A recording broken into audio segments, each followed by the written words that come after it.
The following is brought to you by the Social Suplex Podcast Network. Are you tired of the same old pro wrestling? Then check out the amazing action on Powerslam.tv, the biggest indie pro wrestling channel in the world.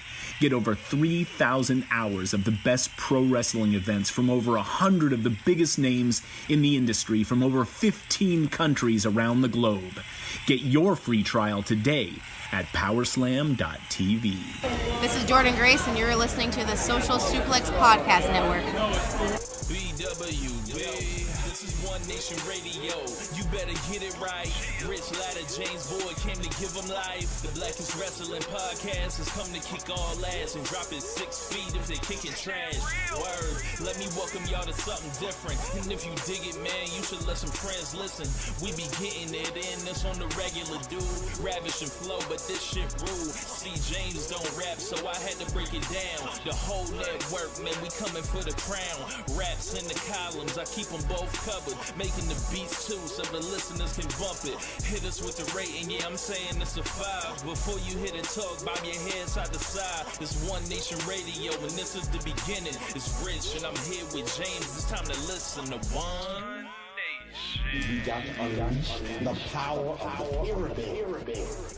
This is Mike Sempervive from WrestlingObserver.com. Check me out on Wrestling Observer Live every day. And also check out your boys, Rich and James, on One Nation Radio. This is Kenny Omega. We're listening to One Nation Radio.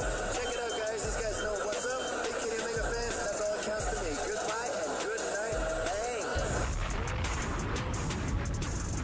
Bang. Welcome to the February 3rd edition of One Nation Radio. It is a wonderful day. I am your host, Rich Latta here, and I am with my co-host, James Boyd. James, what's going on, man?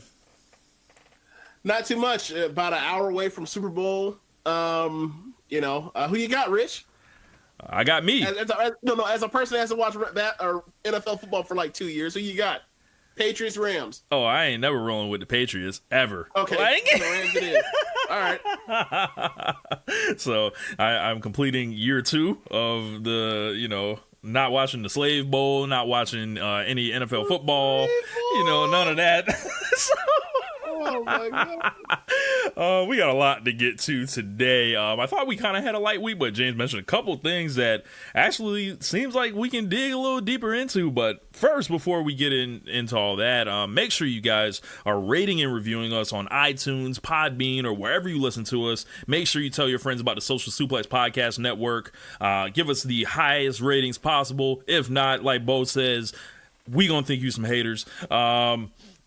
Make sure you guys check out our friends over at Powerslam.tv. The link is in the annotation of this podcast. If you are a fan of independent wrestling, they have over 4,000 hours of footage from all around the world. Use the code Social Suplex to get your free month's trial. And, with All Elite Wrestling popping up, they're looking for unique people that haven't been in any of the major promotions. If you want to get a head start on that, I'm sure they got some Jungle Boy on there if you want to check him out. I'm sure they got other people that, might be on there. So, and make sure, James, we got our Pro Wrestling Tees store going with Social Suplex, and we just released the official first One Nation Radio shirt. James, have you seen the shirt? Yes, I've seen it. I really enjoyed the fact that we still have a pyramid on our logo. I appreciate that. Yes. Shouts out to Sir Mike Fergus with the artwork on that, and this is like our new logo, kind of for a new era of One Nation Radio. We're like kind of branching out and expanding. As always, we're not trying to stay in the same spot. We just recently started our Patreon page where I have 2 episodes up right now of the road to 173-0. That's right. We are watching Goldberg's streak from start to finish. Eventually, I'll have James on one of those shows. The Goldberg thing is a blast. But James, did you want to tell them about any of the plans you had, or should I just keep talking quickly? Or I think we need to talk to the schedule man first before we exactly get into that. I don't want to really, I think we need to figure that out first. But I think we'll have something for them by Tuesday. For sure. Tuesday show. For sure. Yeah. And Tuesday show, of course, on Lords of Pain Radio. But yeah, make sure you give us a visit on Patreon. There's 2 levels. One, you can just say thank you to us, and you'll get like a bonus random show from here and there. We've already got some great ideas and guest features lined up. Won't tell you yet, but we've also got the second tier, which will get you the series exclusive shows. So be sure to, if you want to, give us a little taste, support the show monetarily. Definitely, we appreciate it. And make sure you guys check out all the other shows here on the Social Suplex Podcast Network. Of course, we're One Nation Radio is here on Sundays. On Mondays, we've got the Omega Luke Wrestling Podcast along with Wilfred Watches. Sorry about that. Tuesdays, Keepin It Strong Style. Wednesdays, the Ricky and Clive Wrestling Show all the way over from Scotland. Grown Men Watch This Shit comes on a bi-weekly basis, usually released on Wednesdays. Thursday, of course, Wilfred Watches and Omega Luke once again with the double team. Friday, The Outsider's Edge. And Saturday, our brand new show, All Things Elite. They're running a hoodie giveaway over on their Twitter account, and it looks like it's doing a lot of traffic. So if you want to go, win yourself an AEW hoodie, check out the Twitter page for the All Things Elite podcast from the Social Suplex Podcast Network. Let me get their Twitter at, because even they have some difficulties with it. I believe it is at AT Elite Pod, I believe. So check that out. And of course, Pro Wrestling Tees, $19.99, One Nation Radio shirt, get you one. So James, looking at everything on the list, I think we've got to start with essentially the biggest news of last week. We touched some on it over on LOP, but I really wanted to talk about like Dean Ambrose's legacy. If this is it for Ambrose in WWE, like when someone says, where was Dean Ambrose ranked? Like, among what class of performers should we be putting him in? That's a tough one. Because he's someone that can work, but he's also another person that will like go out there and have one of those slow motion underwater in a pool powder puff matches. He kind of was a person that performed to the moment or to what he was expected of him, right? So there are moments where he has like the Seth and Dean matches where they're basically trying to put on matches to propel themselves both into the main event. There are also matches where he's on the cusp and he's actually the title challenger, like the roadblock match with Triple H, which was better than the match Triple H had in the main event of WrestleMania 32 with the Golden Guy. So, or the Golden Boy, one of the Golden Boys, whatever. So, there was also moments where there was stuff to where like this circumstances are outside of his control and how well he could perform, but also like even things that he could control, they weren't off to the best thing. Like I would say, as somebody that I feel like he's a person that was almost continuously more over than his push. Except for probably this run, he's always been more over than his push. The Shield was the most successful thing that WWE has, done long term since, I don't know, maybe Rock Cena the first time around, right? As far as building that match for a full year. You can also include Daniel Bryan's run from SummerSlam 13 to WrestleMania. But it's among one of the better, and also the Becky Lynch thing we're doing right now. But he's somebody that, like, regardless of the fact that he's leaving, I almost feel like he's definitely is coming back at some point, whether he doesn't come back and wrestle another match, but like he's definitely coming back and welcome back to be a Hall of Famer and all the other stuff they lay out for him as a promo guy in the future, 5, 10, 15, 20 years from now. He's kind of somebody that's been it's kind of one of those guys who talk about like, all right, well, you have all the part-timers because they were starting from a different era. What happens to the guys now that aren't getting their time to shine on these main cards and big spots? And the sad, pessimistic thought is, all right, well, the guys that are kind of being cut off right now on the back end, once their primers pass, they'll be the guys to be the main eventers in for the next era. And he's one of those guys. Like, he's a guy that, like, he's not Seth, he's not Roman, he's not AJ or Bryan. He's the next tier below that, and like, you know, they'll come by or come through, and people will still think of them as stars compared to the guys, you know, years from now that also won't be getting over because the TV will overexpose them in the booking. They'll be, you know, he'll be gone for a certain amount of time, and he'll be back, and then he'll have more control over, you know, things he's allowed to say. So he'll be able to come across more of a star compared to even now. But you know, I have a hard place on like putting him on a tier as far as like the all-time greats. He's not that. I would say he's one of the better quality mid-card guys we've had, you know, over this, you know, this run from like since we started back watching in 2011. And he's somebody that you felt like was overqualified for that spot. He's so in that, I think that's kind of where we put it. I always thought he was in that weird gray area between he could wrestle in the main event, but he was not the main event. Right. And if he has a mid-card belt, it's like he's way bigger than that. He's a classic case of being like a versatile utility guy, and I think ultimately his best role like would have been as a heel, but they never got the potential that could have been reached with that because we saw him as a heel in the Shield, and it was awesome. And he never got to really do that on a main event level, and he was in the wrong alignment for essentially like his entire solo run from 2014 forward. Yeah, which is something like is happening to also if you look over at like Sasha Banks. You're like, okay, Correct. that's another person that should have been a heel, but they kept as a babyface because reasons. Right. And looking at Ambrose, it's like he has the trophy case, but in modern WWE, how much does that really mean? Right. And it really comes down for me about them not wanting to ever commit to him at the right time. He always ran into the wrong. He was like Ziggler in the case.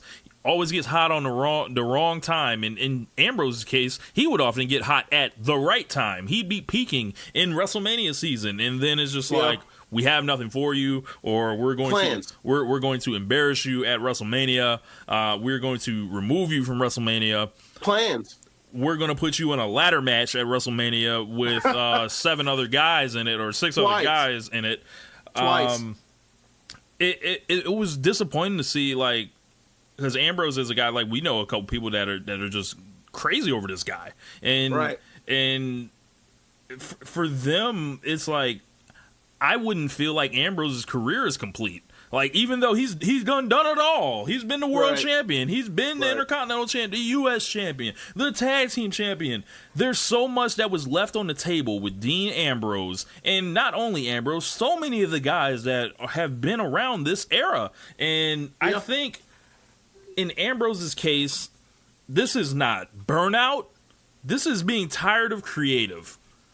And he still has the fire. We saw it on Monday night before that story dropped.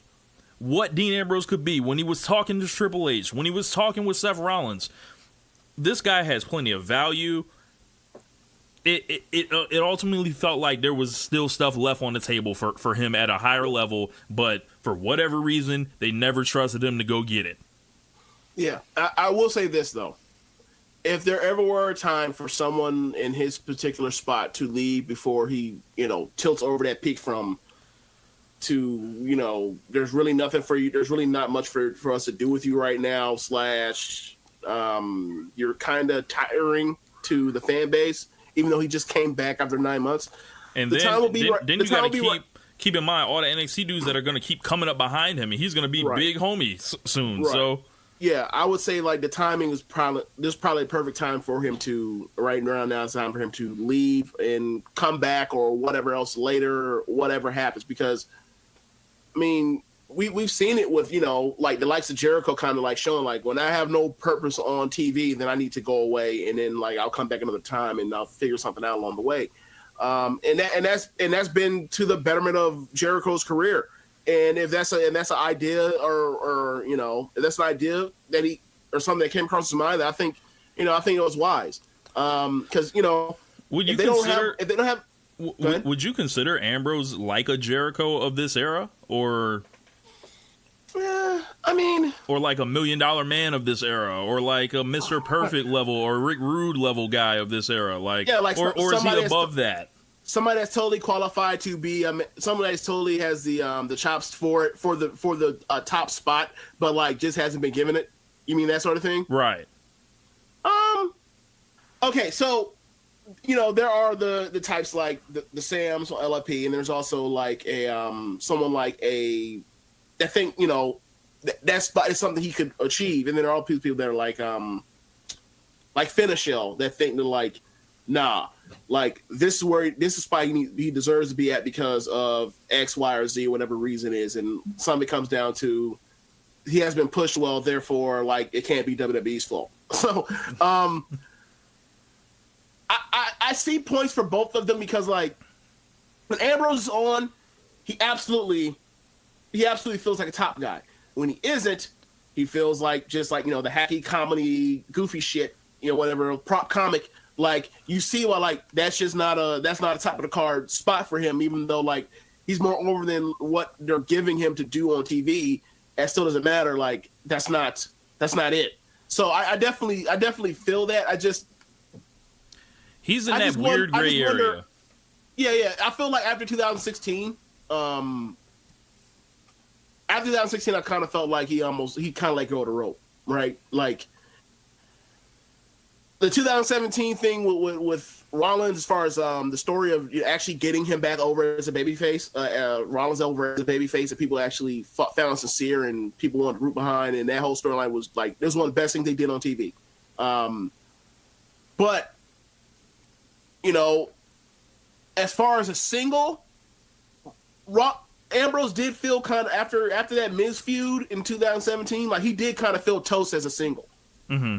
And then we thought he'd be rejuvenated with the heel run, but like, and then you go and watch the Chronicle thing, and he's incredible on Chronicle. Mm-hmm. But I felt like they took they knocked all the starch out of him when they did the whole like I'm not giving you a real reason for why I turned. Like the reason is there is no reason. That'll be the heat and the wrong and like just to make it overly fake with the whole the inclusion of the Roman stuff. Instead of just alluding to it, actually like going into it and saying like yeah I'm so evil that I'll say that a guy that just beat up some people deserves to deal with cancer because of God. It's like it was a bit too much. Like y'all, so that immediately hurt him. And then the match it just wasn't. And then a lot of inoculations and yeah we've got weeks and weeks of coverage of like the descent of his heel character. Yeah, it's just he was clearly like that is not a top heel. That's a mid card heel. Like they gave him a main event angle and then immediately made weeks after that, the weeks preceding that, they immediately just turned that into just he's a mid card guy, and that's where we are at. And given that there is no Roman, there is no Cena, like it's not really the time to be doing that. Time should be ready for him to try to move up a level. And keep the seat warm until somebody else comes up to try to take his spot. But they didn't see it as that because they look at Dean Ambrose the same way I feel like they look at like a bunch of guys just like, when we signed you and Vince shook your hand and looked at you in Gorilla the first time, he slotted you, and regardless of how much information you've been given to prove that like somebody's beyond that, Vince ain't really coming off of that. Like, sure. He'll have Daniel Bryan go out there and save his main event, save his WrestleMania, whatever else. But they'll still beat his ass every single week, right? He'll get convinced that Rey Mysterio should win the title at WrestleMania, but then they'll go out there and beat his ass every week. That's kind of how Vince is, and until things change or whatever else, we're going to be in a situation where guys are going to be on the cusp, and then they don't break through, and we'll be left to wondering why that person broke through or why they didn't, and a lot of it's going to come back to Vince met that guy 5 years ago, and he never changed his mind on him. Never, regardless of how good how good his television segments were, regardless of how much the crowd enjoyed him or whatever else. It is what it is, and I mean, I think Ambrose is going to end up in that 40 to 50 range. Like if we cut him off right now, like that's his destiny at this moment. Top 40, top 50 all time in WWE. Yeah. I mean,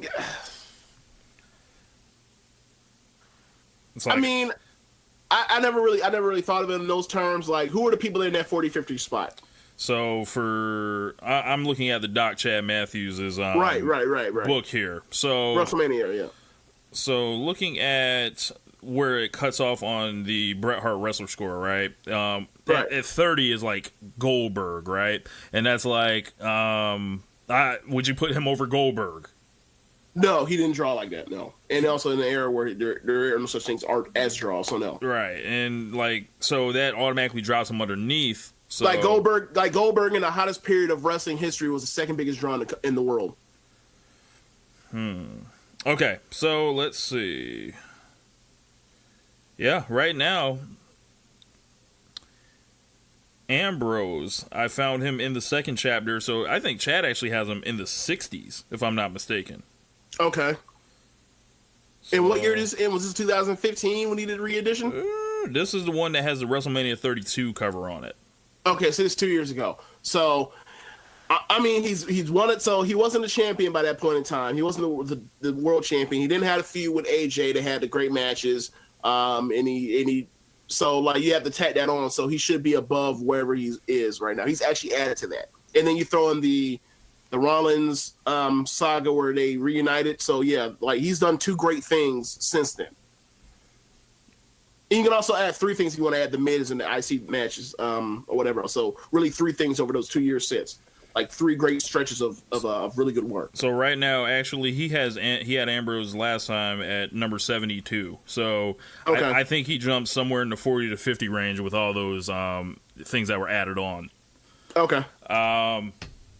And for that guy, he probably had top late 20 potential, maybe. I mean, it's really hard. I would say that somewhere. I would say like if you'd asked me where his career would have ended up, I would have said somewhere around like the 40s, like in the low 40s, high 30s, somewhere like that. Yeah, right. Someone that has a career that is not in the top 40s. Jeff Jarrett has made his return to the World Wrestling Federation. My God. So, this was not just a one-off at the Royal Rumble. This was not just him going in the Hall of Fame last year. This was Jeff Jarrett finessing his way into a battle in a wrestling landscape where people are looking for minds, they're looking for experience, and they're looking for names. They're looking for anything that can potentially make a motherfucker look, right? And who happened to show up at just the perfect time? Old JEFFJARRETT.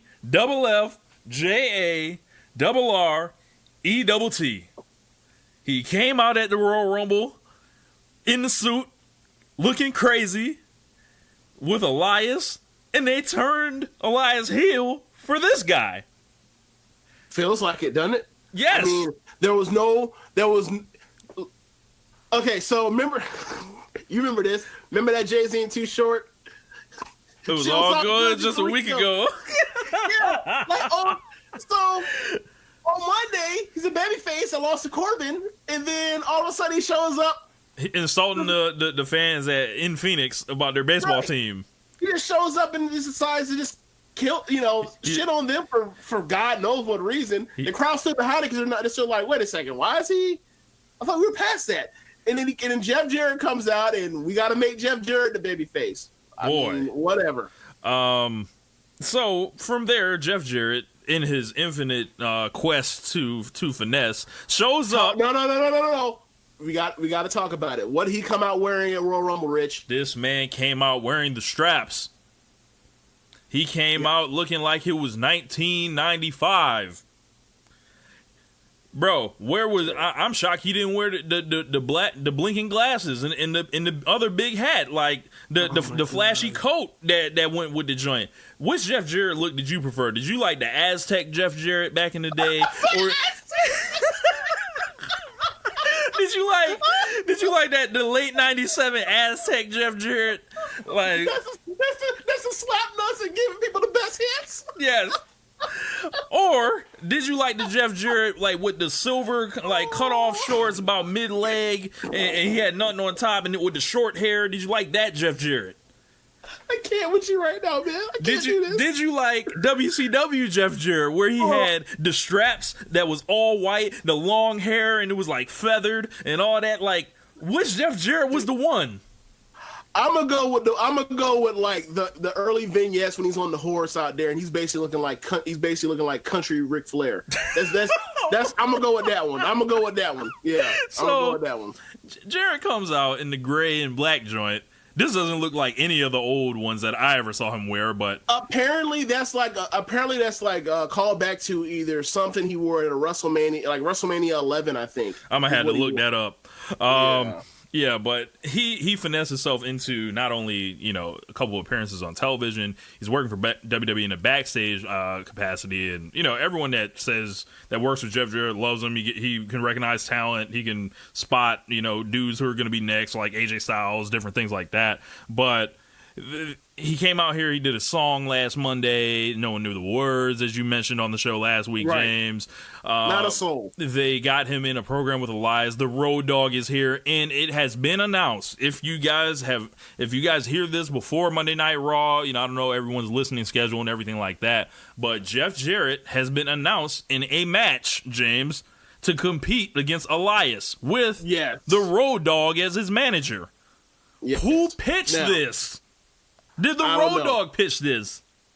I would hope not, considering that, like, you know, in WWE lore, the Road Dogg became a much bigger star than Jeff Jarrett ever was in WWE, or WWF at the time. So that's kind of funny. Like, this dude was the roadie, correct? And then this man turned into one half of one of the greatest tag teams in WWE history. Meanwhile, Jeff Jarrett was like, you know, he's out there, you know, crashing, beating women. Like he was out here crashing cars against women's heads. Yeah, that's exactly what I was getting at. You knew where I was going. Yes. Yeah. So, and you know, and also like sticking up Vince for bread, bro. What was it? 100,000? 100,000. So supposedly, maybe a little more. But Jeff Jarrett, he will never lose. Apparently not. How does he come back from this? Like, so he's going to be wrestling Elias. Like, where does it go from here, James? Like where does it end? I mean, hell. Can he hold a championship again? Oh, hell no. He's not doing that. Like, I think they're doing this to try to get over this new turn or whatever else. But the thing is, like, you did the turn quietly, and now you're doing this thing on the back end or later loudly, as opposed to normally it's the other way around. Like, you know, you're supposed to whatever. Like, you can't. It's this thing came out of nowhere. Like I can't wait to find out for sure. It's like, okay, so yeah, in fact, they just want to do something with Jeff Jarrett to kill some time, to eat up some minutes on Raw, and they decided to like pre-advertising this. Let's just turn Elias heel, because no matter what we do with him, he's always going to be a bottom of the hour type of guy anyway. Yeah. They are advertising this. They are thinking this is about to draw ratings. They are. Do they really? I mean, if they put it out ahead of time, I feel like they want to try to get someone to watch rather than just doing it on the show. Okay, let's do this. You've interacted with literally hundreds, if not thousands, of wrestling fans over the years, right? Right. Name me one of them that says, name your favorite wrestlers, not favorite wrestler, favorite wrestlers, plural, and Jeff Jarrett ever makes the list. Has it ever happened to you? I feel like people have had a small appreciation for Jeff Jarrett that I've seen. Oh yeah, like Chad. What up, Chad? like Chad. But besides that, Caleb, maybe Caleb likes Chad. I don't know. That's troll shit or what? That's not. I'm not asking you the same thing. I'm not asking you if there are people that like the Jarrett. Clearly there are. Otherwise, this man will keep getting opportunity after opportunity after opportunity after opportunity. Outside of, you know, who his daddy was and all the things that come with that. But what I'm asking you is, How many people have you ever heard that you can almost know that you know for sure would be like favorite wrestlers, and then he would be included in that whatever list, however long it is that they come up with? Because I can't think of one. Do you think any of our homeboys remember Jeff Jarrett if we brought him up? Oh, our non-wrestling fans? Yes. Fuck no. What does he do? What did he do? Do you remember the guy like during the mid-90s when there was like, you know, Razor Ramon and Shawn Michaels and Bret Hart or whatever else, and like there was a guy that was wearing the straps. Like maybe you know how they would know him? Be like, oh yeah, the guy guitar. It'd be like Road Dogg. Remember when Road Dogg was a roadie? Oh yeah, I kind of remember that. You know who he was roadie for? It'd be like, nah. That's how be like, nah. So that's how you know. That's how you know. Yeah, man. I don't think anybody would say Jeff Jarrett was one of their favorite wrestlers. I don't. Quick question. I haven't seen it. Is the roadie? Oh, sorry. Is the roadie transforming into Jeff into the Road Dogg, Jesse James? Is that like our childhood's version of like Batista? Like when he went from being like with the Deacon. Like the Deacon gimmick with your boy I think Dudley's. I think from Devon all the way to coming, you know, the Animal. I think the same thing. I think it's the same idea. I think Batista obviously went to a whole other level with it. Yeah, but it's the same. It's the same rough idea. It's the same concept. Similar concepts. All I mean. Yeah. Yeah. Oh man, Jeff Jarrett, he is back. The finessing knows no end. This man really wants to win the award. He doesn't want it to be named after him anymore, James. He wants a piece of the pie. He wants a trophy sent to him. He wants the tweet. He wants the recognition, James. You know what this is like? This is like Jerry Rice's like first few Raiders years. We were like, he's the greatest of all time. What else can he do to top that? And all of a sudden, like he goes out, leaves the Niners, and then becomes a Pro Bowler again on the other side of the bridge. It's like that. It's like, how is this man still doing this in his late 30s? Or you know what I'm saying? Like, how does this man like make another chapter of it for himself? A Hall of Fame finesser that keeps adding quality years on the back end. Unbelievable. Yeah. Unbelievable. This is 80. What is this? This is like what 85 Kareem. Unbelievable. He wins another Finals MVP against all odds at 38 years old. You know, 16 years removed from his first championship and shit like that. Yes. Look, this is the bullet in the chamber of finessing. Like, this is the last stand. This is Tim Duncan in Game 7 of the 2013 NBA Finals, or 2016, or excuse me, Game 6 of the 2013 NBA Finals. No, remember Game 7? He was great too. They just ended up losing. Correct. Yeah, we thought that was a bullet in the chamber game until I find out. Oh yeah, I got one more too. Yeah, unbelievable. Jeff Jarrett, he will never bro. The finessing is unparalleled. Yeah, unbelievable. Speaking of finessing, so you know. Oh wait. Can you do the Jeff again? The spelling. JEFFJARRET.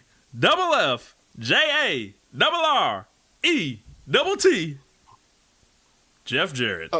Okay, so I asked you to do it one more time because we were in the thread, the Social Suplex thread yesterday, and I don't know why my brain did this, but Simon did the spelling, and then my damn whacked out 1990s R&B brain, it immediately went from JEFF to they call me USHERRAYMOND. Unbelievable. Yeah, I just wanted to mention that for y'all. Like that's where my brain goes sometimes. So speaking of finessing, there is a big debate going on right now about if Charlotte is going to finesse her way into the three-way against Becky Lynch and Ronda Rousey for the main event of WrestleMania. And I saw this post that it was the WWE WrestleMania Twitter account. So they did the announcement, Becky Lynch versus Ronda Rousey. Every comment, as far as the eye can see, as far as I scroll down, don't add Charlotte. Same comment, same general idea. If you had this program, right? If you had it go as well as it did Monday night, right? What is even the argument to fuck with that? The argument for it has nothing to do with the television you're watching right now. The argument has to do with after and also historical, like they. I would say this: if you're trying to make, if the idea is for once in your sorry miserable lives, y'all are trying to, or since The Rock left you anyway, y'all are trying to make legitimate stars.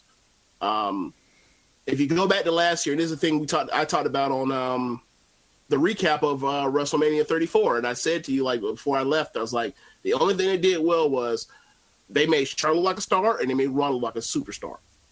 And if you transition that into turning it into the main event of WrestleMania next year, more power to you, because those are two things that you did well on this show. Everything else was or just bad. So flash forward to now, if you want to continue among that, where Charlotte has had have the best match at WrestleMania, 2 of the last 3 editions of WrestleMania, you throw her into the main event. She is clearly the top. She's clearly the ace of the women's division, Raw and SmackDown combined. If you want to say, hey, we're throwing you in here, and either you're taking the L or you're just saying you're whatever it is, you're not winning. 5, 10, or a year, 2, 5 years from now, you can always say and go back to, we main evented WrestleMania for the first time with women, and Charlotte was in it, and she was also the top star, and she's also our top star for that time amongst the women, and we can go from there. And if you the fact that Becky blew, and she also helped Becky get over, like, you can say what you want to about Becky or Roman and everything else. What you can't say and what you can't ever take from them is she did job after job to get Becky Lynch to the point to where she's at, where she's white hot, and Roman Reigns got his ass whooped over and over and over again to get Braun Strowman white hot too. So you can say whatever you want to about this, that, and the third about them or whatever else, but at the end of the day, they got two people that people really they helped make 2 stars. Regardless of whatever anyone has to say.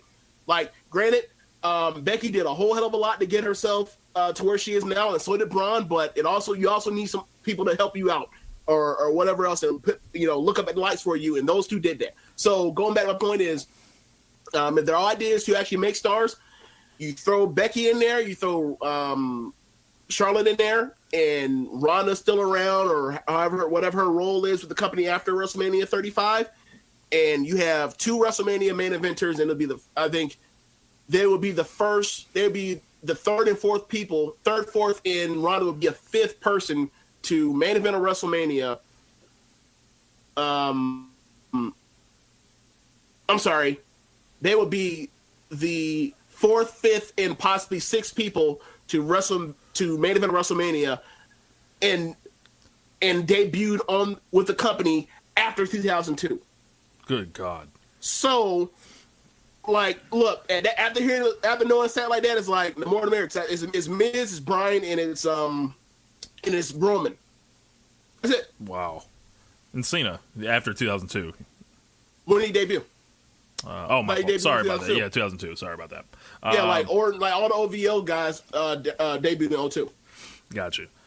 Now, that just makes me ask. I'm sorry, I said OVO. Yeah, you did. I was going to let it slide. I was going to let it slide. No. You ain't doing that. It still checks over stripes though, but no. Correct. Is this a once in a lifetime thing? Like, why is this the only one? Like, why can't Charlotte just do it next year? Like, why can't, like, is it, do they feel like they're gonna miss the window with this thing, or is this like a novelty act that they want to do? Do they want to just say, hey, we put the women in the WrestleMania? Because I don't feel like that. I feel like they're the hottest thing going. I feel like Becky and Ronda, like what they did on Monday night, that is as I mentioned, that is every great money drawing segment for a big match that you've ever seen. Mm-hmm. That you cannot take that away from them. Now, right.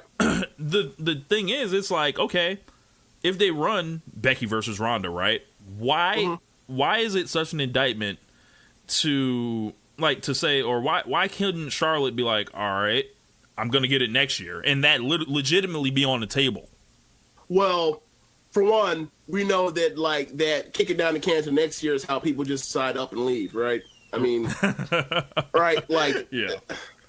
So, but let's just move beyond the CM Punk point. Let's just talk about it in this terms, right? When you're that close, you never know what happens next year. Correct. Next year you could be fucking hurt. Next year you could be in a wheelchair. You have that. You also have a point to where, as you said, they are the most over thing in the company. How long do things last in this company long term with things staying over super hot? Right now in this era, it don't look. Well, for all we know, like Ronda's a couple more promos from fucking everything up. You know. So, like, it would be my idea to keep Charlotte and Becky away from each other for a year, and then bring them back together to start next year and see where it's at. Like, have we ever asked Charlotte to get herself hot? Have we ever asked her to do anything or these things, or have they just put her in these positions to like be so much more dominant than literally everybody? Yeah, I mean that's kind of how we push people now. Like, we don't have them have these. I mean, we have them have these moments, but like it seemingly is never, or feels the way it's like never. Somebody is given the ball, they knock it out the park, left and right. Like the fan base behind them, the companies behind them, and everybody and everything's working all together. It's always, either somebody's firing on all cylinders as far as creatively, as far as what they're doing by stuff that they're doing on promos and matches. Or in either A, the crowd is behind them, or B, the company's behind them, but it's never all three things at once, right? Right. So, and I think in Charlotte's case, it's almost and she's like consistently good. It's almost like you look up and then it's like, oh, Charlotte did this, and this, but it never like felt like it in real time. It's a little bit of like Tim Duncan type thing. She's never been the thing is, she's never had a character that stood out as dynamic or anything else. She just always came off as, whether she was babyface or heel, she came off as smug, right? And that's a great quality to have as a heel. But the thing is, they've been pushing her to be a babyface, for more or less ever since 2000, almost 2 years now. Ever since she showed up on SmackDown. So, that's how you end up in a situation with they created the Becky thing. It's like this stuff didn't happen in a vacuum. This happened in specific situations that all created this. Like, people were tired of Becky. People were tired of Becky losing. People saw that Becky got a win streak that there's no way they knew how long that win streak was going. They saw the writing on the wall. People saw like, oh my God, they're going to turn her heel for Charlotte's unsympathetic ass, and people, they rejected the heel turn, and they changed course, and good on them for changing course. But I would say maybe follow the story that you're trying to tell, and go and actually, realize what story you're really telling. So, I think that I will say this: there are plenty of people that think that Charlotte has been overpushed or whatever else. But I think everybody at the least respects her as a star, right? I don't think there's many people. I ain't too many people on the internet that are out here crazy talking about Charlotte's trash. Like, unless you're like you're off on an island somewhere. No.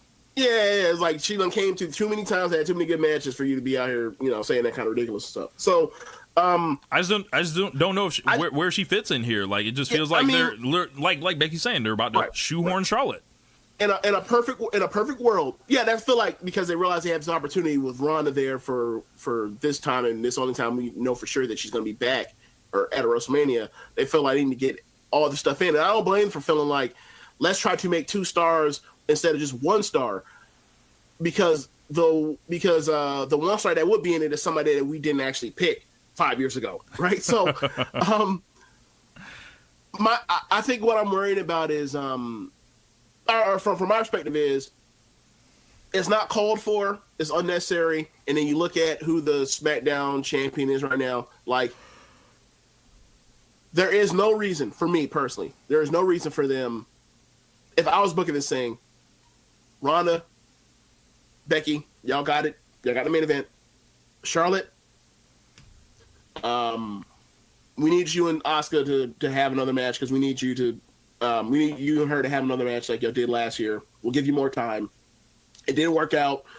You got somebody. You fucked around and got somebody over, and they end up getting more over than you, right?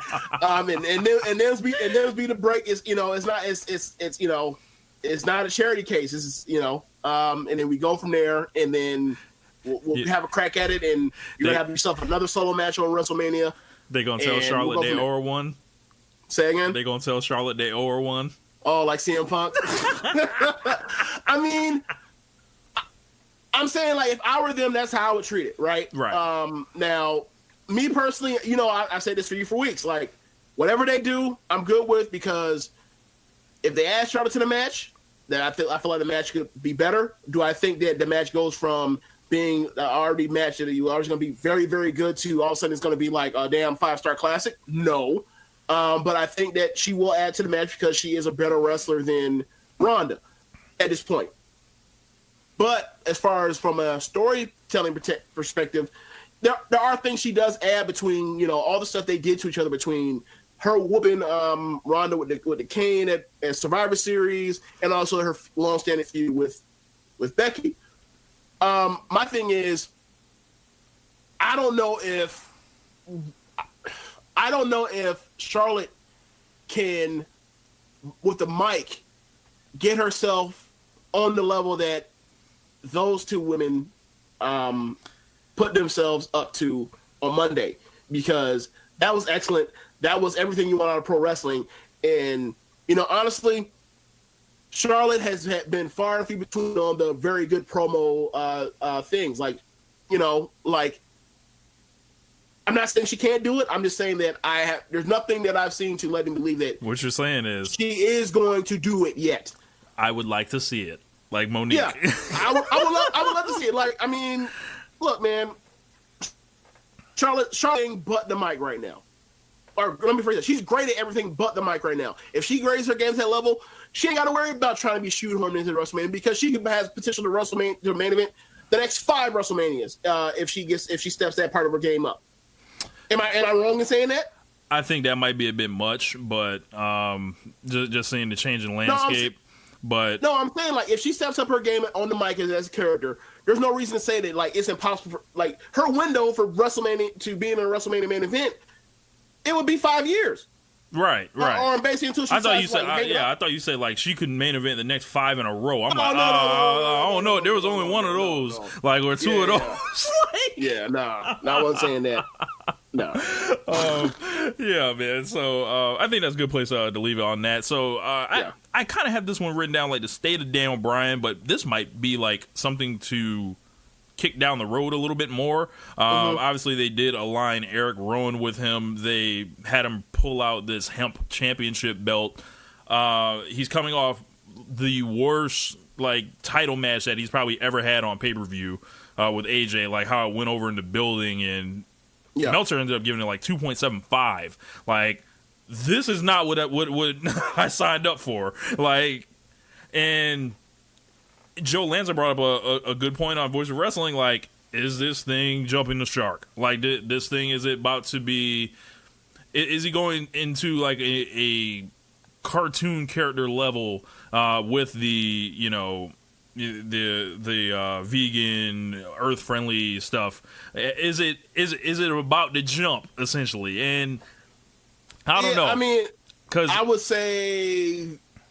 I think we're probably like 2 or 3 weeks away from it starting to feel like a mid-card gimmick, right? As opposed to, I think that it's not going to help him in this build-up because there's nobody for him to focus on as far as like him basically like getting laser focused on saying like we have distinct differences between me and you, AJ, and you're on that side, I'm on this side, and that's the reason why we're butting heads, and that's the reason why I don't like you, and that's the reason why like I decided to turn evil to take this belt from you or whatever else. Now that there's going to be 5 other people to focus on, like, I think he's going to start looking more towards himself. And once you start doing that with him and what he's doing, it's going to shine some of that stuff you're talking about to light. Like, this ain't no main event gimmick. Like, right. He's doing it as well as you possibly can, but it's not a main event gimmick because this is stuff that you put on the undercard or somebody beats that person on the way to get to the real or get to a title shot. Yeah. And I think I might have wrote in my column and probably express in some type of podcast form early on when they first turned him heel.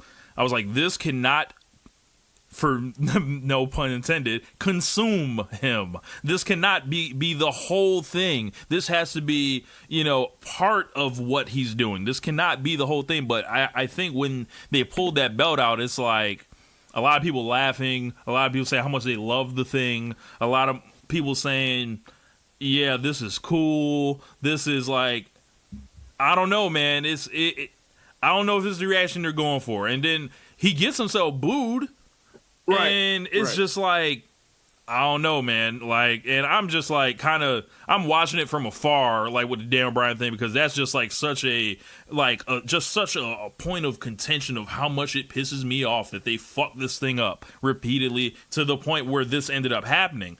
Now, when I'm watching it, it's like, well, what can it be? Who are his potential opponents that are lined up? I don't see any. Then it's just like, by the time WrestleMania gets here, what will this have done for him? That's what I'm looking for right now. Yeah. And could he? And right now he's going into Elimination Chamber. There are no rematches. Right. He could fully lose the belt and be asked out at WrestleMania. like this can happen. Like who could they possibly out of that 6 put the belt on? Joe. Well, I mean, if they were going to do that, they would have done that. Yeah, they're not going to put it on AJ. They could put it on Orton. They could, and I would bang my head against the wall. I don't think they'll put it on right back on AJ. I think it's too early for Mustafa. Jeff, no. Yeah, I don't know. Like, it's either Daniel Bryan or like Orton. I think that's what you're looking at. I can't imagine they actually put the belt back on Orton. Like, they're not even relying on Orton right now. Like, the show SmackDown since this year started has relied on. Well, let me finish. SmackDown this year so far has relied on Andrade, Mysterio, Shane and Mrs. Thing, Becky and AJ and Bryan and Becky and Charlotte. That's pretty much it. Like, granted, they have Rusev out there. They have the tag teams out there. Eating time. Yeah, like they've done well with Joe, and also Mustafa Ali times. But like the show, as far as that show revolves around and relies on from most weeks is Bryan, AJ, Becky, Charlotte, and the Shane and Miz tag team. Like that's. And honestly, the Shane and Miz thing is because of like the star power of Shane because of the fact that he wrestled 20 years ago. So it's not actually about it being good. So I just can't. It's hard because like there have been weeks where like I felt like that was the first time I seen Randy Orton. Well, obviously he was on a Go Home show, but like that Go Home show when he just showed out of nowhere, it felt like he had been gone for like 3 weeks. Yeah. Not like how since Christmas. And that would be like consistent with Orton before he's won championships. He's gone through long periods of just like nothing ever happened. All of a sudden he's the champion again. And that would be consistent with his career. I'm not saying it's going to happen, but the Daniel Bryan thing, I'm still wondering where this all leads when it goes to WrestleMania, especially how thin that babyface side looks and who looks to be tied up with who at what time. So, man, it's one person. They have all of one babyface male main event actor on SmackDown. One AJ Styles, and it really is the house that AJ Styles built because ain't nobody else co-signing or subletting shit. That man got high credit, Yeah, good credit out there in the house of AJ Styles. But on that show, the Elimination Chamber, we have got the women's Elimination Chamber participants confirmed. It somehow leaked on Twitter, and the teams do not inspire much. Let's see, what was the word I can use? Excitement, or when I see the match, I'm like, this literally could be anything. Like, so if you guys want to know, and this is before we get to the part where the Raw teams had to qualify, but the SmackDown teams didn't because there's not enough TV time for them to actually have qualifying matches over on SmackDown, or they don't want to give them that time. They don't want to give them. They can make time. Yeah. Like one of the things about SmackDown that makes the show weekly feel like it's or makes it a better show than Raw most weeks is the fact that like they give the Raw. Everybody gets overexposed. Everybody has to be on TV every single week doing something, anything, something. Where on SmackDown, they'll have Daniel Bryan off a week. They'll have the Women's Champion Asuka off for a week. They'll have Charlotte gone for a week, or Becky, or whoever else for whatever reason. Like they are not wholly dependent on having somebody on TV just for the sake of having them on TV. I think now, so if they want to make room for somebody for them to have a match to qualify, they could have done it. They could have. And when I'm looking at this, it's like, well, these aren't in most cases like we've got a couple actual tag teams on here, but is this a case where we just threw any woman that like we threw a couple people in here that are good workers, and then all the other wrestlers just get slapped into this essentially? Like, so going through the teams, we got the Iconics who announced themselves on Twitter, Nia and Tamina, who good God, they defeated Alexa and Mickey to qualify. The Riot Squad, meaning Sarah Logan and Liv Morgan, and they defeated Natalya, the random long-standing tag team of Natalya and Dana Brooke. You have the Boston Hug Connection, who has not officially qualified, but is on the graphic that has been leaked somewhere in digital. And you have Mandy and Sonya, and then the team of Naomi and Carmella. This feels thrown together as all hell. And looking at, if you look at this roster, James, I think you said something earlier, that there are 4 women on here that you trust to an extent. No. I said that there are 4 women that are experienced and competent. And was it? 12. Yeah, out of the 12 women in here, there are exactly 4 of them that are both at the same time competent and also experienced. So, like, Sonya Deville is somebody that I find to be competent at wrestling inside of a wrestling ring. However, she's still green. I find Alicia Fox. She's not in it. She's not in it. To be experienced. Oh, she's not? No. I thought she was in there. Nope. I'm sorry. I'm afraid. Tamina is who I'm thinking of. Correct. I find Tamina to be somebody that is experienced, however, is not competent. So, like, honestly, like the list from what I remember is, and also they kind of got hurt because I'm assuming like they probably would have found a way to fit Ember into here, or maybe Ember would have been the cannon fodder for Ronda that month. But I think it's going to end up being Ruby Riott. Yeah, probably now. Yeah, even though I think they already had a match. They had one on Raw. Yeah, so we got Bayley, we have Sasha, we have Sarah Logan, and her experiences from outside of the WWE world, and we have Naomi. Yeah, so I wish them the best of luck, and I hope that they lay out a match that will help them. That will help accentuate their strengths and hide their flaws, because it's a 6-person match is always easy to fuck up, let alone a 6-team match. I pray to God that the one of the wrong pod doors doesn't open, because if that happens, my God, we saw the men have that, and that shit turned to a disaster. Was that 2015? 2015, the Intercontinental title won. Ryback won that match. Yeah. So I think you got to bring in Nia and Tamina last and let them clean up, and then whoever's gonna win, if it's not them, pretty much gets the elimination on them at the end. I think that's the best way to do this. I mean, I don't want to get into as far as the layout as far as who comes in the order. I would just suggest that whatever they do, they keep it to where only 3 teams are out at one time ever. Boy, like this doesn't have to be. This does not have to go. Because what is it? How many minutes between pods openings? Is it 5 minutes? I believe it's 5. Yeah, like this thing doesn't need to go. This thing does not have to go 40 minutes. If it doesn't have to, yeah. It does not have to. WWE they'll extend a pay-per-view on you in a heartbeat. So, R-Truth and Bobby Lashley are the Intercontinental and United States champions. They both recently won the championships. R-Truth won last week, Lashley a couple weeks before. Now, I don't want to get into the source on who said such a thing. It isn't like a reputable like outlet or anything, but they brought something up that I was like, well, is this company this like out of touch, or to think something like this would actually, you know, I'll just say it. So it's Black History Month right now. They just brought back Hogan. Oh shit. R-Truth and Bobby Lashley getting championships. Is this supposed to pacify us?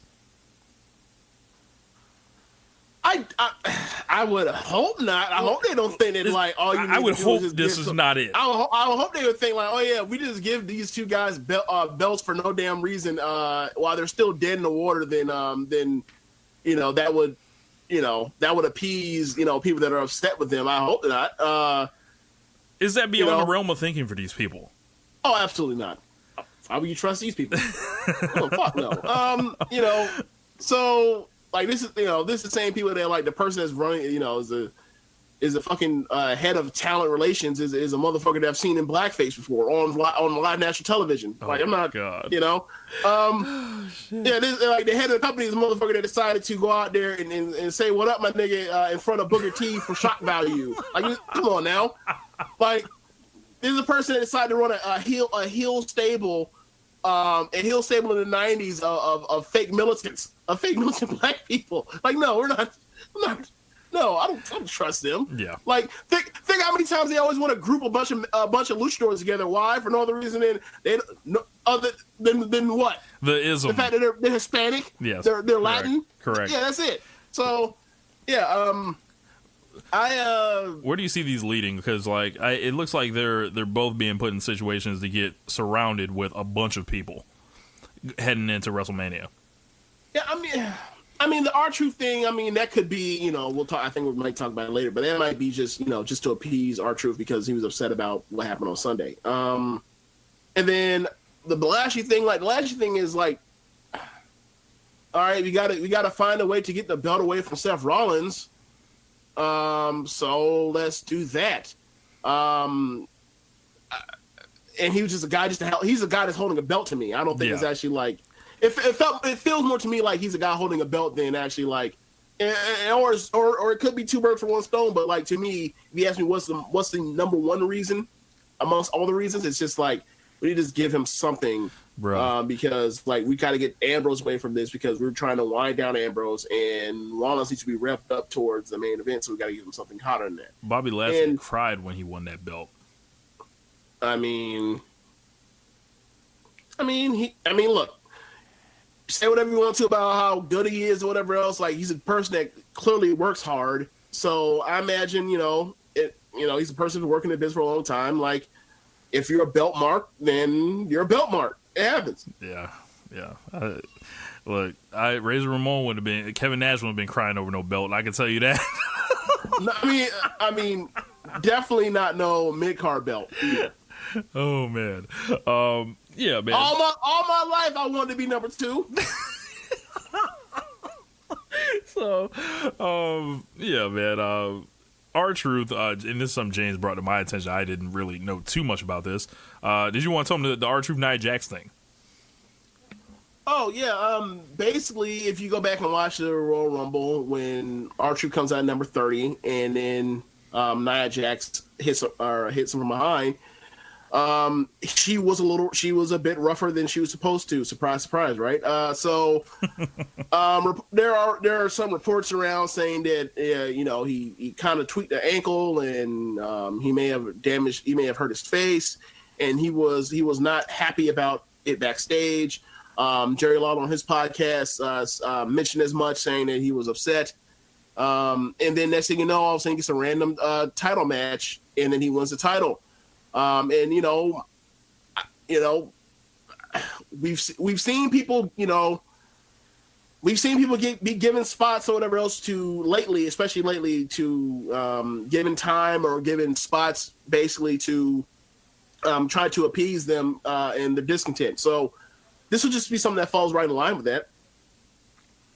Yeah, that would be, and the whole Nia Jax and the Royal Rumble thing, shock value. That's the only thing I can explain it, because I don't know why you have women's Royal Rumble if you have like them showing up in the men's Royal Rumble. I don't know. It's real kind of backwards for me. It kind of, and I listened to the guys over on the right side of the pond and chat, and it was just like it brought everything dead to a stop and and just like derailed the Royal Rumble for a couple minutes to do this thing essentially. And yeah, the thing for me about that bothered me wasn't the fact that she was added. I could care less. The thing that bothered me was the fact that like they had baby faces whooping her ass.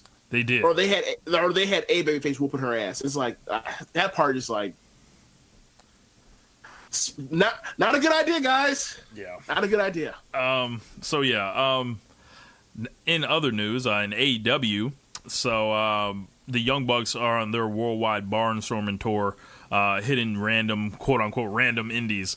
Most of these indies they have some type of prior relationship with, or, you know, they're plugged in with somebody, like either Joey Ryan will be there, or it'll be like highspots.com, and Josh pointed that out to me. So they walked up on the Lucha Bros. For those of you that don't know who the Lucha Bros are, that is Pentagon Jr. and Fenix.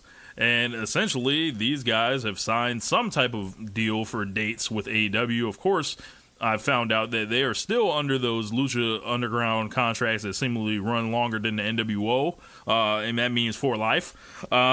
So these guys are going to be doing dates in AEW. I think this is a massive pickup for those guys because obviously you're not going to do dates for WWE.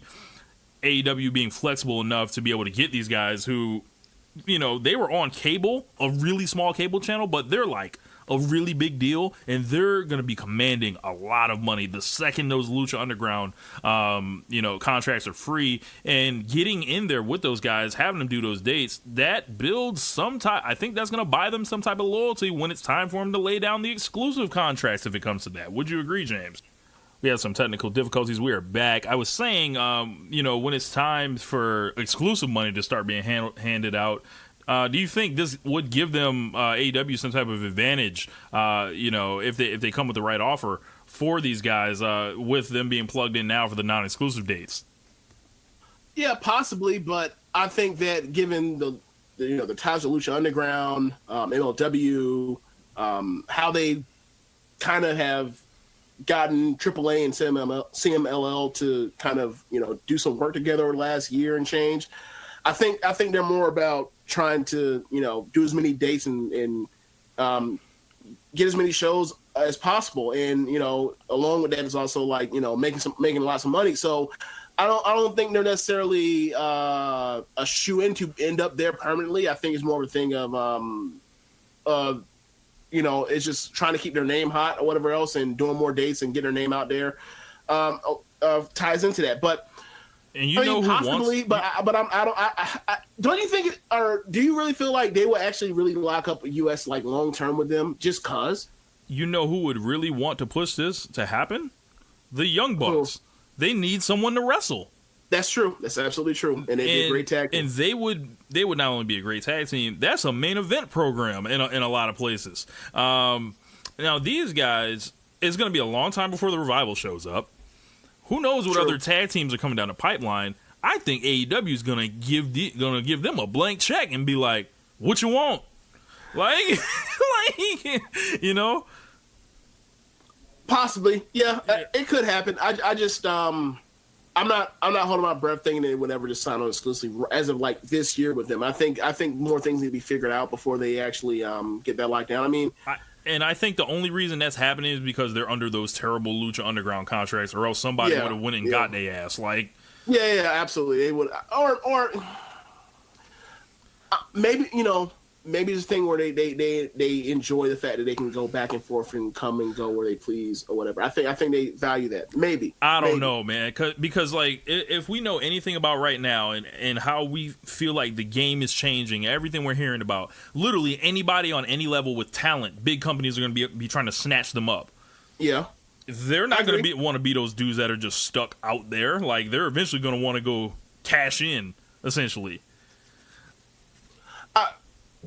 I mean, obviously, the checks kind of dictate whatever the situation is. Like, if obviously, I'm sure there is a price. Everyone has a price, but I mean, if possibly, I think that I don't know. I think that maybe they just want to keep so many people that they're continuing to work with so happy that I think they kind of don't want to go that route. Maybe that's what's in my head, but you talked me out of that. Maybe you're right. Like, probably they would just say, you know what, someday later, but not right now. You're probably right about that. I changed my mind. They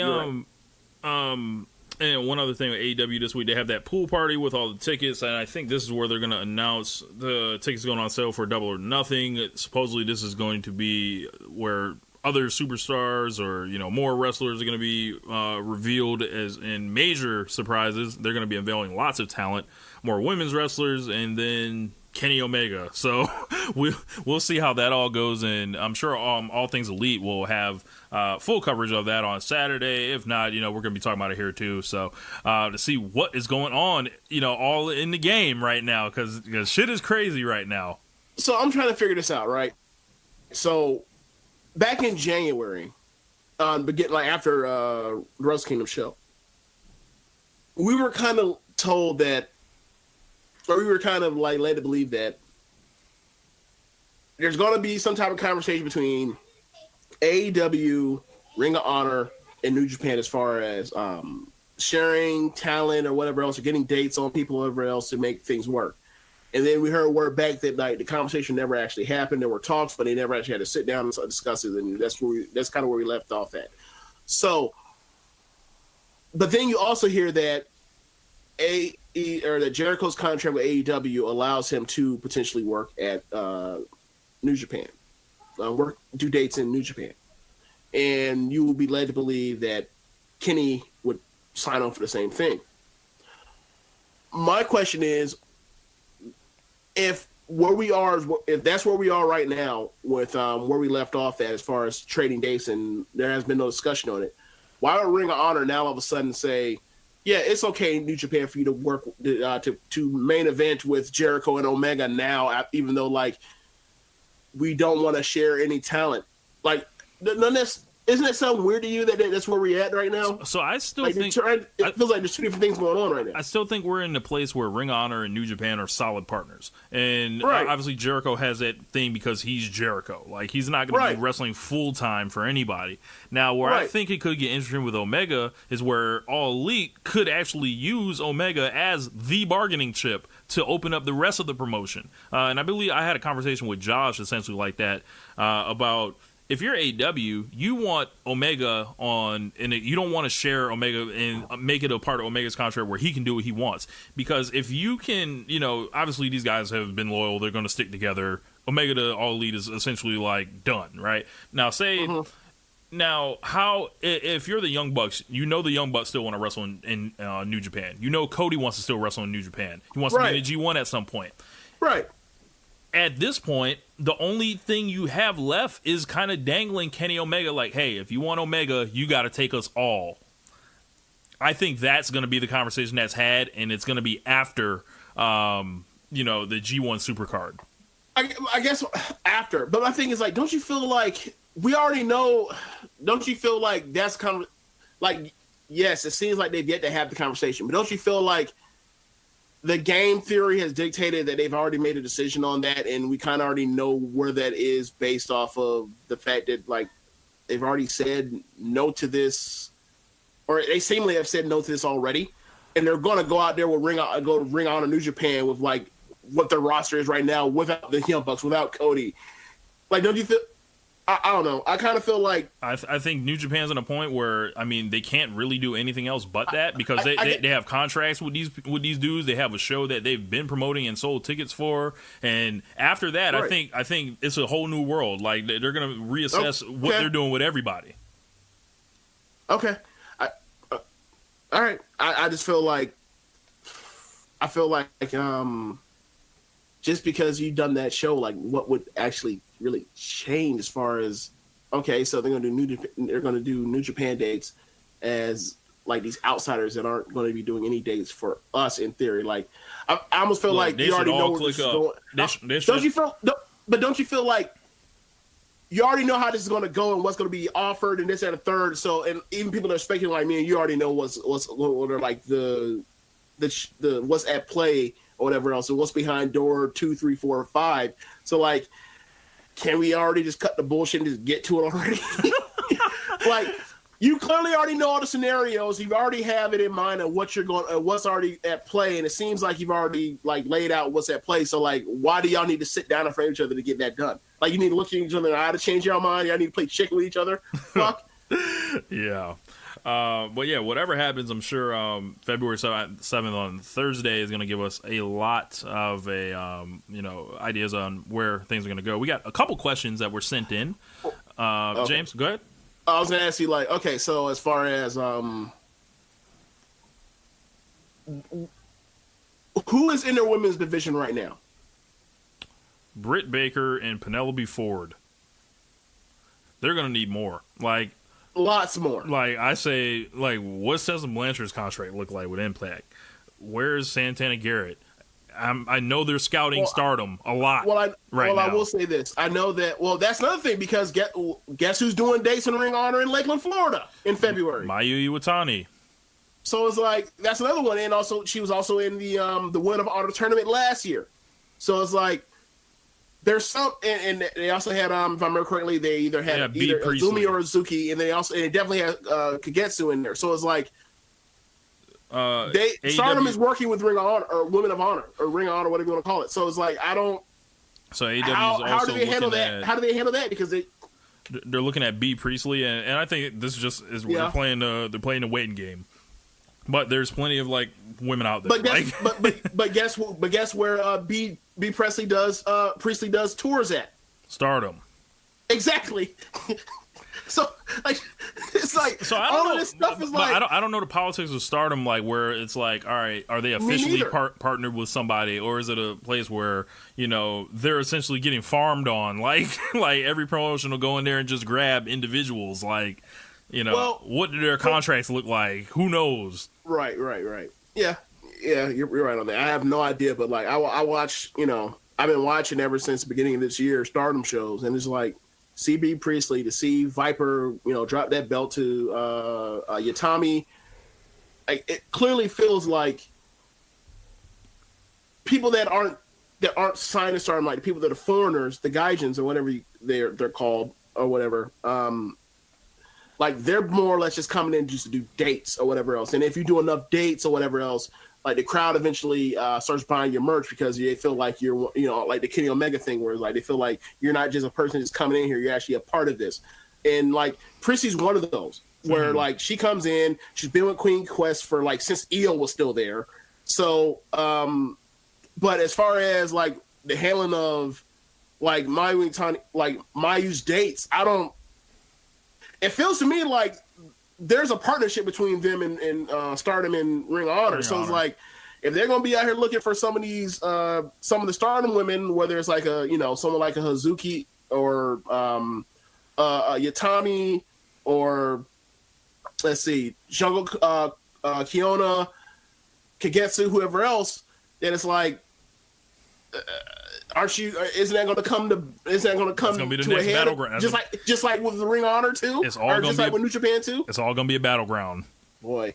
And then like there's also, and that's not the only promotion. Like there's Sendai Girls that Miko Satomura does, and they're also freelancers like Hiroyo Matsumoto, who I would love to see her go out here and clobber some other women. But I wonder.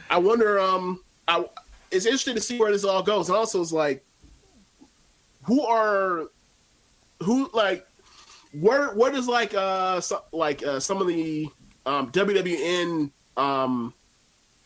like talent go? Like where like a Mercedes Martinez or some Nicole Savoy? Nicole Savoy, Mercedes Martinez. I think they get snatched. Like, you think so? Yes. Like, but it'd be awesome to see them like on AEW, because like Nicole Savoy, now that she's healthy, she can work her ass off. Mercedes, my God. Mercedes Martinez, like, definitely she, you know, you see her work in the Mae Young Classic every single year. You saw her at Shimmer 1000. Like, you know, she can go. And then, like, you know, what about like someone like Madison Eagles? Like, where does she come into play? Right. It's all going to be like very interesting on the women's side as well, because there's, and then who's going to be the first WWE woman to pull a Dean Ambrose? Like, who's that going to be? Because it's going to happen. Like, so it's all very interesting right now. So a couple questions we got sent in. I think that'll come to a head maybe next year, because, you know, I think that the women that are the good workers on the main roster, they're always going to have a use for, because like they have a lot of, like they have depth there, but they have depth in both rosters between Raw and SmackDown, but like a lot of it's dead weight, like it ain't good depth. So I feel like, you know, maybe you like, you know, I'm getting a better paycheck than I would otherwise until this AEW thing shows us for real on the women's side. I can be patient. Like, it sucks to be back here, you know, not doing much as I feel like I should, but I can wait a year or two. Right. Yeah. So I think I kind of feel like I don't feel like that, like the bubble's gonna burst on that like yet how it is with the men. Like I feel like that is coming, but like maybe a year or two from now. Mm-hmm. So Dan Coffin sent in 2 questions. Shout out to Dan. He asks, "Where's Lars Sullivan?" Oh my god! And also, is this Ambrose leaving thing a work? So let's start with the Lars thing. He apparently was supposed to be on Monday Night Raw last week, but he was. Yeah, that's the report. He was supposed to show up to Raw, like they wanted him the day after Royal Rumble, but it didn't happen for whatever reason. And the last thing I heard from Dave was, you know, the further this thing gets along and he doesn't show up, the less likely he's going to get that Cena match at WrestleMania, which makes all the sense in the world. Right. Maybe out here trust people that's out here unreliable. Yeah.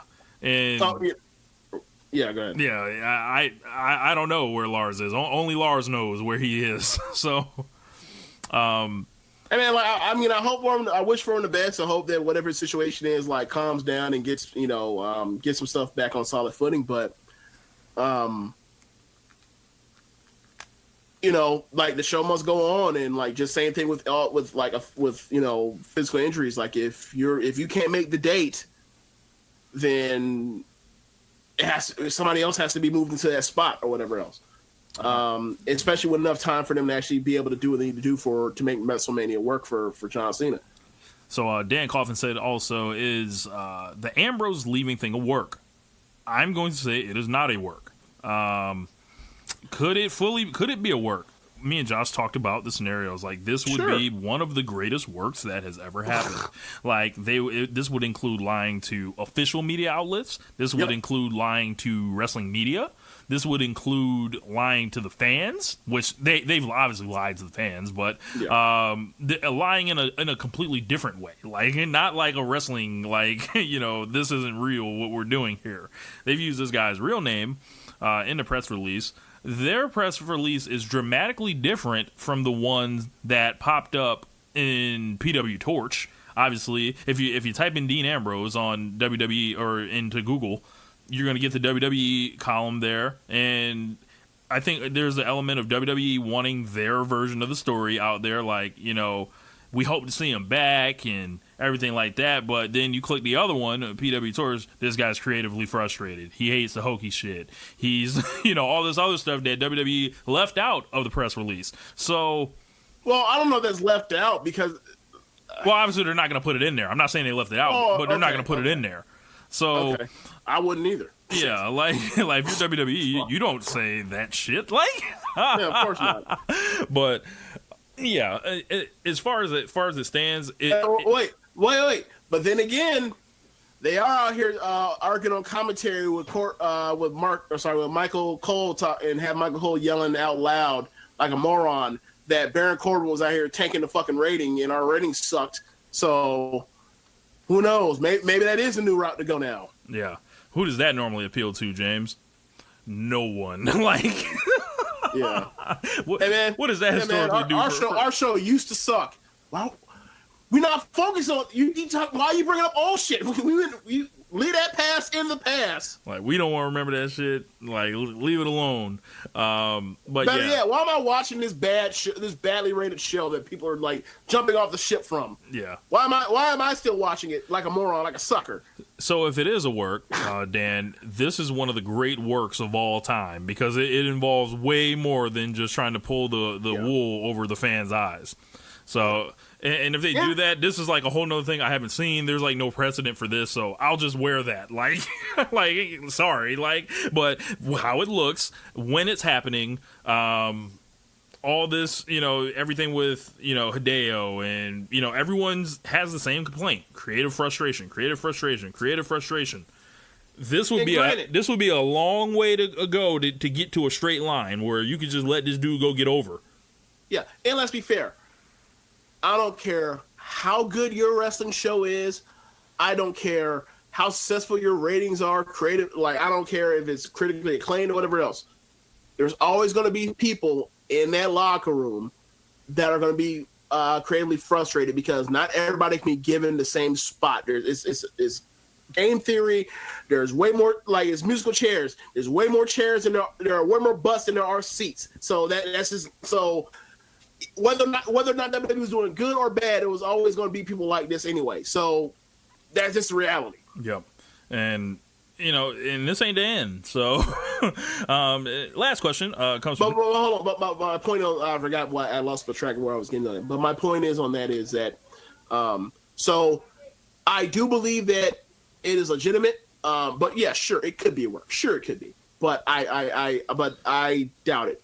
Yeah, that's right. I think if you're holding on to 100% solid that is a work, I think you're like, I don't know, I think you're hoping for something. So, yeah. What up to Nicholas Guerrero? Sent a question in. He says, "Do you think Lesnar will finally be done after Mania?" No. Nah.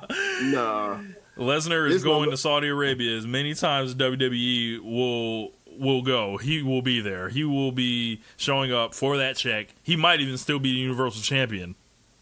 Might be. I'd be surprised if he wasn't. Like, can you imagine if they give Seth Rollins the win that they for 4 years have tried to give Roman? Can you imagine? I can't picture it. Like going like clean 1, 2, 3. I'm gonna beat you with my finish. No outside interference. No Money in the Bank distraction. No trying to scam the audience and rush off the air. And none of that. If you tell me that like all of a sudden the big dog shows up for the first time that we haven't seen him since the fall, and he helps he distracts Brock, and then all of a sudden Rollins gets a W, and then those two celebrate in the ring together, Roman and Rollins together. I'd buy that more than Rollins beats him clean. Yeah. So expect Lesnar to be around. He's not. He's still in the USADA pool, but he's not planning to fight. He doesn't want to fight anybody. He's in the USADA pool because he has to use that as leverage. To leverage Vince into giving him money, give him that it's like X number of this amount of money per match or appearance or whatever else. It's like how hasn't Vince? It's like how hasn't Vince figured this shit out yet? Like he's being worked. So. Vince McMahon, the greatest worker, like of manipulator of minds, of fans, of wrestlers, doesn't realize he's being manipulated by a dude that has literally surpassed Hogan, like in this respect of being able to work a promoter into contracts, power, championship reigns, and being on top way longer than you probably should be. Yeah, I mean, I wouldn't say that like Vince is just stupid. I wouldn't say that. No, Vince he's not stupid. He's just falling for it. I don't know why. No. I'm not saying that Vince doesn't realize what's going on or Hunter. I think they both recognize what's going on. I think the thing is like that's the price of the brick, and I want the brick. Therefore, yeah, like I got the money for it, so who cares how much I pay for it? It's still going down my nose anyway, right? So I think that I feel like I need to get off that narcotic, but that's how they feel. Yeah. Yeah, man. So Anyway, that is going to wrap up One Nation Radio. Thank you guys for all listening. Vince McMahon is a dope fiend from Brock Lesnar.